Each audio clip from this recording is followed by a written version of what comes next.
नमस्ते, मेरा नाम प्रतीक्षा है और आप देख रहे हैं ऑर्डिनरी। पश्चिम बंगाल की 3 महिलाओं ने सुप्रीम कोर्ट में याचिकाएं डाली हैं। तीनों ने आरोप लगाया है कि चुनाव के बाद टीएमसी के लोगों ने उनका रेप किया। आरोप है कि बीजेपी समर्थक होने की वजह से उनके साथ ऐसा किया गया। इन 3 पीड़िताओं में से एक नाबालिग है। अद्विक को ब्लड कैंसर है। उसके माँ बाप उसके इलाज कराने में असमर्थ हैं। इन्हें आपकी एक छोटी सी मदद की जरूरत है। डिस्क्रिप्शन में दिए हुए लिंक पर जाएं और अद्विक की उम्मीद बने।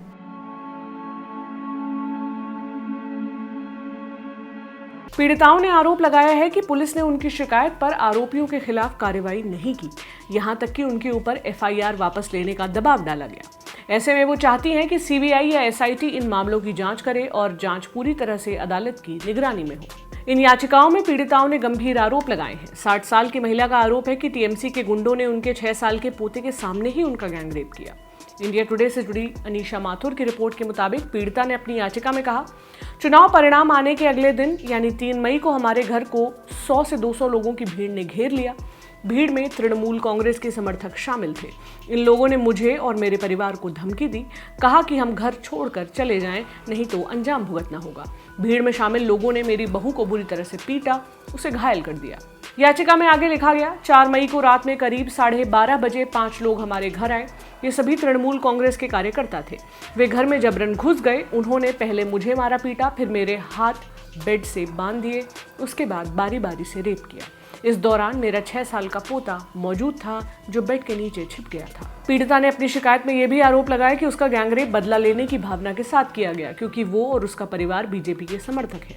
इंडिया टुडे की रिपोर्ट के मुताबिक पीड़िता ने बताया कि शुरुआत में पुलिस ने एफआईआर दर्ज करने से मना कर दिया। इंडियन एक्सप्रेस की रिपोर्ट के मुताबिक पीड़िता ने अपनी याचिका में यह भी कहा कि कथित गैंगरेप के 8 दिन के बाद उसकी हालत बिगड़ गई, जिसके बाद उसे एक प्राइवेट अस्पताल में भर्ती कराया गया, जहां मेडिकल रिपोर्ट में उसके साथ रेप की पुष्टि हुई। रिपोर्ट के मुताबिक बाद में पुलिस ने इस मामले में एफआईआर दर्ज की, लेकिन सिर्फ एक आरोपी के खिलाफ ही, जबकि पीड़िता ने अपनी याचिका में 5 आरोपियों के खिलाफ शिकायत करने की बात कही है। हालांकि कोलकाता पुलिस का कहना है कि पीड़िता के परिजनों ने केवल एक आरोपी के खिलाफ ही एफआईआर दर्ज कराई थी, जिसे पुलिस ने गिरफ्तार भी कर लिया है। आरोपी की पहचान 35 साल के मोहम्मद उस्मान के तौर पर हुई है।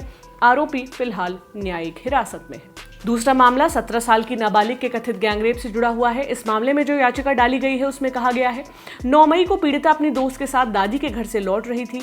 रास्ते में पीड़िता और उसकी दोस्त को 4 आदमियों ने रोक लिया। वे चारों उन्हें पास के जंगल में घसीट ले गए।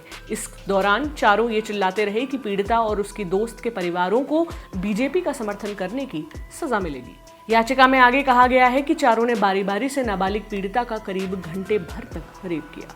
इस दौरान पीड़िता की दोस्त वहां से भागने में कामयाब हो गई। वो भागकर सीधे पीड़िता के घर पहुंची। पीड़िता के घर वालों को घटनास्थल पर लेकर आई, जहां पीड़िता के घर वालों ने उसे बेहोशी की हालत में पाया। याचिका में यह भी कहा गया कि शिकायत के बाद भी पुलिस ने एक भी आरोपी को गिरफ्तार नहीं किया। हालांकि इंडियन एक्सप्रेस की रिपोर्ट के मुताबिक कोलकाता पुलिस का कहना है कि शिकायत के तुरंत बाद ही इस मामले में 3 आरोपियों को गिरफ्तार किया जा चुका है। पीड़िता ने याचिका में यह भी कहा है कि टीएमसी के स्थानीय नेताओं ने उसे और उसके परिवार को धमकाया। यही नहीं, उसे जबरन बाल सुधार गृह भेज दिया गया ताकि वो अपने परिवार से न मिल सके।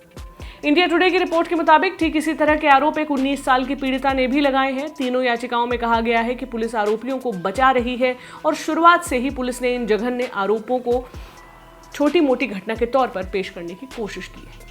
ये तीनों याचिकाएं उस याचिका के संबंध में डाली गई हैं जिसे पश्चिम बंगाल बीजेपी के उन कार्यकर्ताओं की परिवारों की तरफ से डाला गया है जिन्हें चुनाव के बाद हिंसा में कथित तौर पर टीएमसी कार्यकर्ताओं ने मार दिया।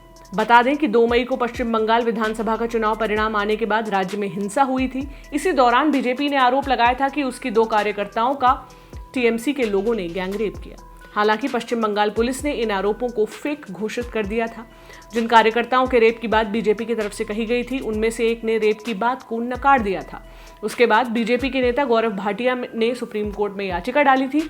इस याचिका में उन्होंने मांग की थी कि चुनाव के बाद पश्चिम बंगाल में जो हिंसा हुई, बीजेपी के कार्यकर्ताओं का जो मर्डर और रेप हुआ, उसकी सीबीआई जांच कराई जाए।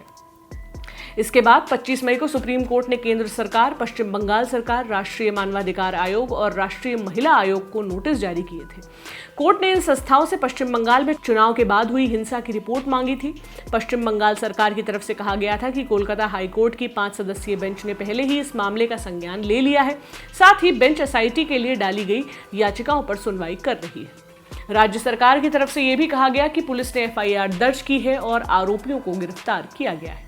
वहीं राष्ट्रीय मानवाधिकार आयोग ने अपनी रिपोर्ट में सुप्रीम कोर्ट को बताया कि चुनाव के बाद पश्चिम बंगाल में गंभीर स्तर पर मानवाधिकारों का हनन हुआ है।